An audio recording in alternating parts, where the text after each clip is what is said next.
안녕하세요. PCC의 최원영 목사입니다. 오늘은 12월 23일 수요일입니다. 우리 성도들께서는 생강차를 좋아하시는지요? 생강차가 몸을 따뜻하게 해주고 면역력에도 아주 좋다고 합니다. 특별히 생강차를 마시면 감기에도 잘 안 걸리고 특별히 코로나 이때에는 많이 드시면 상당한 도움이 된다고 합니다. 그래서 지난 여름 함께 생강청을 만들어서 우리 성도님들께 나누어 드린 적도 있었습니다. 아리조나는 겨울이 특히 많이 건조합니다. 그래서 건강을 위해서 몸에 수분 공급을 잘 해줘야 하는데 우리 성도들께서는 어떤 음료로 주로 그 수분 공급을 해결하시는지요? 어떤 분들께서는 커피를 하루에도 몇 잔씩 드시는 걸 보는데 커피를 너무 자주 마시면 오히려 몸속의 수분을 몸 밖으로 빼내는 역할을 한답니다. 그래서 나는 목이 말라 마시지만 결국은 몸속 수분이 더 부족하게 되는 결과를 만듭니다. 우리 몸속에 염분 농도가 올라가거나 수분이 부족해지면 몸은 수분을 얻기 위해 신호를 보냅니다. 그리고 그 신호로 우리가 갈증을 느끼게 되는 것이요. 갈증을 느끼면 누구나 물이나 또 음료수 같은 걸 자연스럽게 찾게 됩니다. 특별히 요즘은 운동하고 나면 이온 음료 같은 걸 많이 마시게 됩니다. 이 이온 음료는 수분을 공급해 주기 위해서 아주 효과적으로 갈증을 빠르게 없앨 수 있긴 하지만 문제는 시중 이온 음료들 안에 있는 당분이 몸에 좋지 않을 수 있다고 합니다. 갑자기 몸 안에 당분이 많이 들어오면 우리 몸은 더 갈증을 느끼게 됩니다. 또 시원한 음료가 갈증을 더 빨리 없앨 것 같지만 따뜻한 음료가 갈증을 없애는 데는 더 좋다고 합니다. 그래서 갈증이 나면 맑은 물이나 따뜻한 차를 마시는 게 더 좋습니다. 이렇게 여러 가지로 정리해 본다면 결국 목마르다고 무조건 마시는 것이 중요한 것이 아니라 온전하게 잘 마시는 것이 굉장히 중요한 것 같습니다. 그런데 이렇게 몸의 갈증을 잘 해결해야 하는 것처럼 우리의 영적 생활의 목마름도 잘 해결해야 합니다. 예수님께서 사마리아 여인에게 목마르지 않는 셈에 대해서 말씀하신 후 예배에 대해서 말씀해 주셨습니다. 왜냐하면 그 여인은 목마름을 해결하기 위하여 수많은 남편을 만났지만 예수님께서는 그것으로 해결할 수 있는 것이 아니라 예배로 해결할 수 있다고 말씀하셨기 때문입니다. 사랑하는 믿음의 동역자 여러분, 혹시 영적 목마름이 사라져버렸다면 이제 우리가 목마름을 구하셔야 합니다. 그리고 혹시 내 삶엔 지금 다른 것으로 목마름을 채우고 있다면 온전한 것으로 채워야 합니다. 그것이 바로 사마리아 여인이 남자들을 통하여 목마름을 채우는 것이 아니라 예수님이 제시해주는 예배를 통하여 채우는 것과 같은 것이기 때문입니다. 그래서 오늘 함께 나눌 찬양은 예수님 목마릅니다 라는 찬양입니다.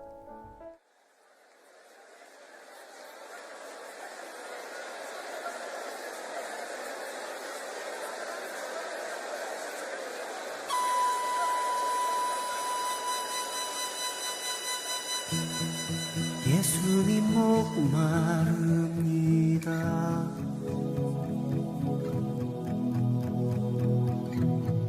오시어 기름 부소서. 주님을 사모합니다.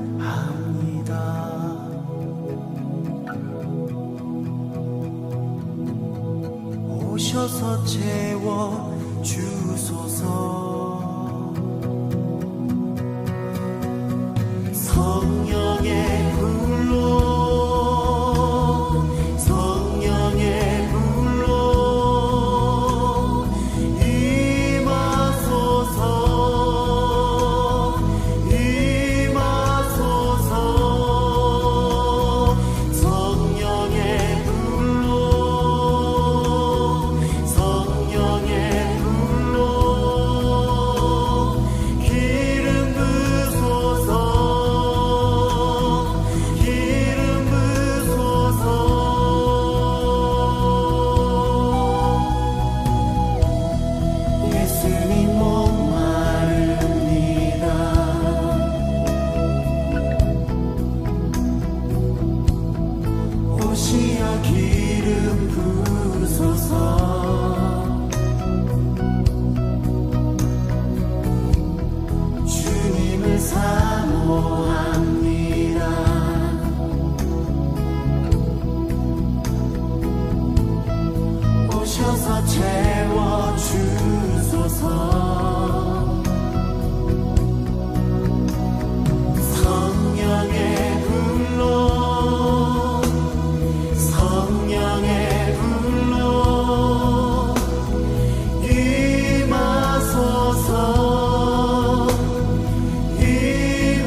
누가복음 1장 26절에서 38절 말씀. 여섯째 달에 천사 가브리엘이 하나님의 보내심을 받아 갈릴리 나사렛이란 동네에 가서 다윗의 자손 요셉이라 하는 사람과 약혼한 처녀에게 이르니 그 처녀의 이름은 마리아라. 그에게 들어가 이르되 은혜를 받은 자여 평안할지어다. 주께서 너와 함께 하시도다 하니 처녀가 그 말을 듣고 놀라 이런 인사가 어찌함인가 생각하매 천사가 이르되 마리아여 무서워하지 말라. 내가 하나님께 은혜를 입었느니라. 보라 내가 잉태하여 아들을 낳으리니 그 이름을 예수라 하라. 그가 큰 자가 되고 지극히 높으신 이의 아들이라 일컬어질 것이요 주 하나님께서 그 조상 다윗의 왕위를 그에게 주시리니 영원히 야곱의 집을 왕으로 다스리실 것이며 그 나라가 무궁하리라. 마리아가 천사에게 말하되 나는 남자를 알지 못하니 어찌 이 일이 있으리이까. 천사가 대답하여 이르되 성령이 내게 임하시고 지극히 높이신 이의 능력이 너를 덮으시리니 이러므로 나실 바 거룩한 이는 하나님의 아들이라 일컬어지리라. 보라 내 친족 엘리사벳도 늙어서 아들을 배었느니라. 본래 임신하지 못한다고 알려지니가 이미 6달이 되었나니 대저 하나님의 모든 말씀은 능하지 못하심이 없느니라. 마리아가 이르되 주의 여종이오니 말씀대로 내게 이루어지이다 하매 천사가 떠나가니라. 아멘. 함께 기도하겠습니다. 하나님, 오늘도 우리에게 또 하루를 허락하여 주신 것 감사합니다. 반복됨 속에 숨어있는 놀라운 은혜에 감사하는 자들 되게 하여 주시고 그 반복되는 감사에도 반복되었지만 감사는 계속해서 깊어지도록 함께하여 주옵소서. 이 모든 말씀 예수님 이름으로 기도하였습니다. 아멘. 오늘 우리가 함께 나눌 말씀의 제목은 하나님의 은혜라는 제목입니다. 먼저 축복하고 싶습니다. 이 시간 이렇게 함께 말씀을 묵상하고 계신 우리 모든 믿음의 동역자들에게 하나님의 은혜가 가득해지시기를 축복합니다. 오늘은 우리 삶에 하나님께서 주시는 하나님의 은혜가 어떤 모양인지 또 무엇인지 함께 묵상하고 온전한 하나님의 은혜를 강구하고 분별할 수 있는 우리의 삶이 되시기를 주의 이름으로 도전합니다. 첫 번째, 하나님의 은혜 28절부터 30절까지 말씀입니다. 그에게 들어가 이르되 은혜를 받은 자여 평안할지어다. 주께서 너와 함께 하신도다 하니 처녀가 그 말을 듣고 놀라 이런 인사가 어찌민가 생각하매 천사가 이르되 마리아여 무서워하지 말라. 내가 하나님께 은혜를 입으니라. 아멘. 오늘 말씀은 우리가 너무나도 잘 아는 말씀입니다. 주로 매년 성탄에 나누는 말씀의 본문이지요. 예수님이 탄생하기 전에 하나님께서는 천사를 마리아에게 보내서 예수님을 낳을 것에 대한 말씀을 들려주십니다. 그런데 이 소식을 들려주시기 전에 하나님께서는 마리아를 부르시는데 28절에서 은혜를 받은 자여라고 말합니다. 그리고 30절에서는 하나님의 은혜를 얻었다라고 말씀하고 계십니다. 말씀 초반에 축복했지만 다시 한번 축복해보고 싶습니다. 우리 성도님들 삶 가운데 하나님의 축복이 넘치시기를 축복합니다. 아멘. 그런데 만약 제가 이렇게 축복한다면 어떻게 하시겠습니까? 몸이 아프고 사업이 어려워지고 힘든 일이 생기길 축복합니다. 아멘 하실 수 있으신가요? 쉽지 않습니다. 왜냐하면 우리가 생각하는 은혜는 이런 것이 아니기 때문입니다. 오늘 하나님께서 마리아에게 말씀하신 은혜는 어떤 사건입니까? 결혼도 하지 않은 처녀가 아이를 낳을 것이라고 하는 사건입니다. 이것이 은혜일까요? 처녀가 아이를 낳는다는 것이 은혜일까요? 앞에서 나누었지만 우리의 재정이, 우리의 건강이, 환경이 어려워지는 것이 은혜일까요? 사실 우리는 도저히 이런 것들을 은혜라고 말할 수 없습니다. 그런데 우리는 은혜라고 할 수 없는데 하나님께서는 그것을 은혜라고 말씀하십니다. 우리 삶의 은혜는 나쁜 일이 좋게 변하는 것이고 일어날 수 없는 일이 놀랍도록 일어나는 것인데 말씀에서 이야기하고 선포하고 있는 은혜는 한 가지였습니다. 하나님의 역사, 하나님의 일하심, 그것이 곧 하나님의 은혜였습니다. 내 삶에 곧 하나님의 은혜 일하심이 있다면, 내 삶에 하나님의 역사가 있다면 그것이 은혜였고, 내 삶에 하나님의 일하심과 하나님의 역사가 없다면 은혜가 없는 것이었습니다. 오늘 말씀에 나누고 싶은 첫 번째 하나님의 은혜, 하나님의 은혜는 바로 하나님의 일하심입니다. 우리 삶에 하나님의 일하심과 하나님의 역사에 놀라운 은혜가 있기를 주의 이름으로 도전합니다. 그럼 오늘 마리아에게는 어떤 하나님의 일하심이 있었을까요? 34절부터 36절까지 천천히 읽어보겠습니다.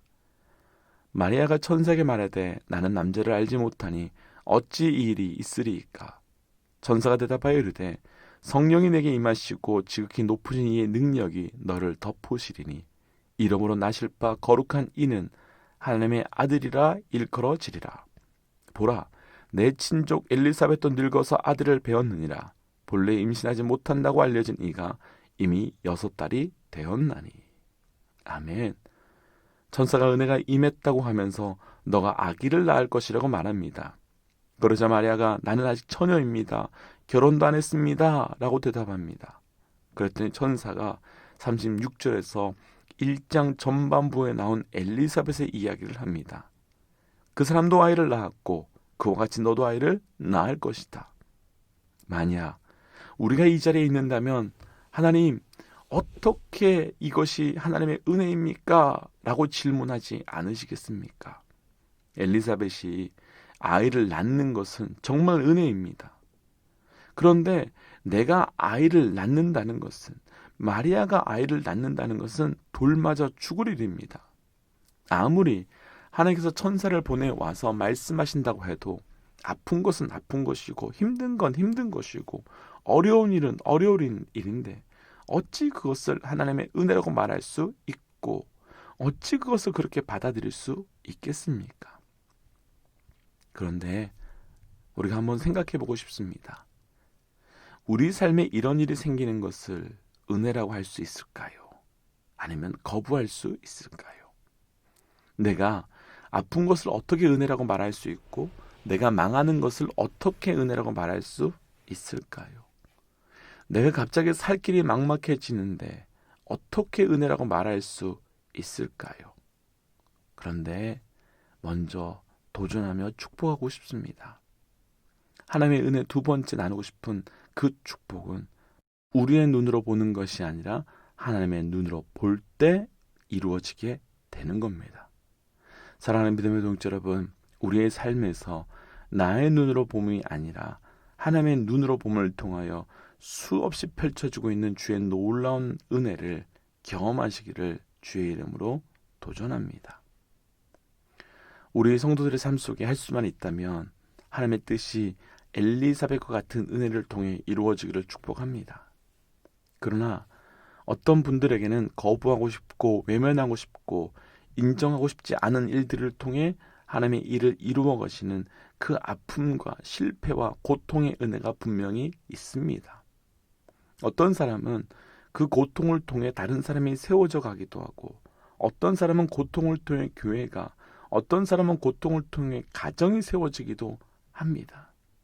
그런데 그것을 주의 눈으로 본다면, 하나님의 눈으로 본다면 그것이 고통이 아니라, 낭망이 아니라, 좌절이 아니라 철저한 주의 은혜가 되게 되는 겁니다.